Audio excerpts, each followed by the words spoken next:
Hey guys, Brian here at the Butcher Shop. You might wonder why I have this green shirt on today. It's because we're talking about corned beef today. That's right, good old-fashioned corned beef.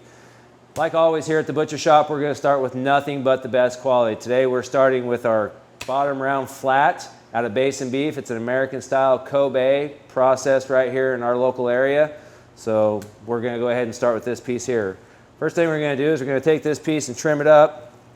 It's got a little extra fat on it that we don't like, some connective tissue and stuff like that.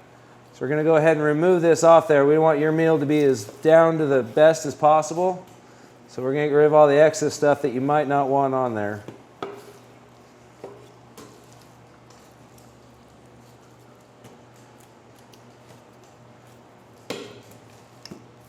You might wonder what makes this corned beef a little bit different than everything else.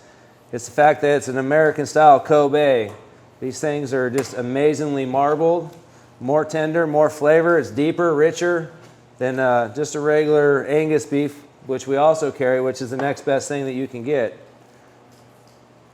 So now we got this all trimmed up, we're ready to put it in the brine. Now we still do our brine the old-fashioned way, the way Grandpa used to do it.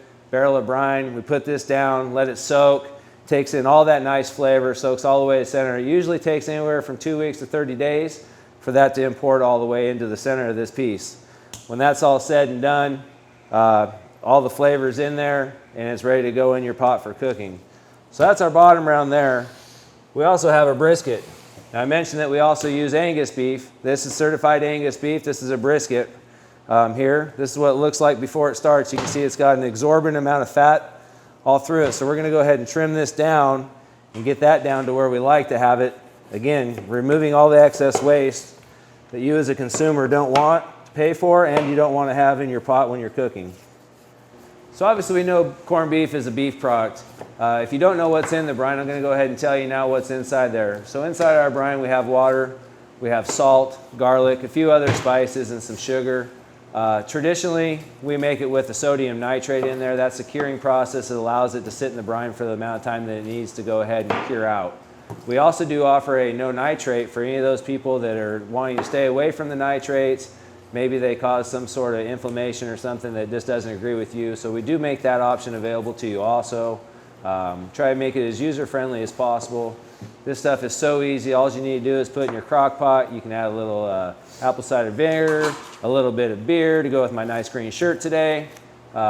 Anything you like. Obviously, potatoes, carrots, cabbage, always a nice side dish to go along with your corned beef. We have all those items here for you at the Butcher Shop. You can come in and get everything you need right here. One easy stop. Go home, put it down, cook it up, and enjoy. All right. Now we got this brisket all trimmed up. We've removed probably about 7 or so pounds of fat off this thing to get down just to the nicest product possible. Okay, so now that we have our corned beef trimmed up, this is a piece here on my right that we've pulled out of the brine. You can see the color of this compared to our raw one that we haven't done anything with yet. It's considerably darker. That's the effect that you get from the sodium nitrate and also the salts and the sugars in the brining process. So it changes color, gets darker. That's just the nature of how things work.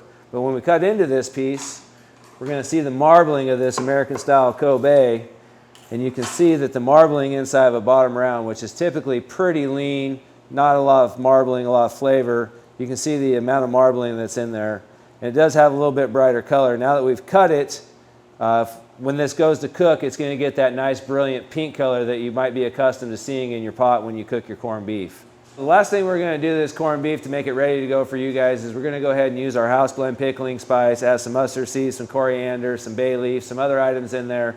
If you're familiar with corned beef, you've seen it on there. We just go ahead and put a light coat of this across the top. Just gives it a little bit of extra flavor for when you put it in that pot and cook it up with your beer, your water, your vinegar, whatever you like to do. There's really no wrong way to do it. This is going to be amazing no matter how you choose to prepare it. Okay, everybody, so here's the finished product in a bag, nice, clean, easy. Come by, pick up your corned beef, grab your potatoes, your carrots, your cabbage. We'll have everything you need to take this a one-stop shop for you. Pick up a nice bottle of beer to go in the crock pot with this when you cook it. Nice and low, 6 to 8 hours, walk away, come back, your meal's ready to go. Thanks for taking time out of your busy day to watch this video. Hope to see you in the store soon. Thanks again, have a great day.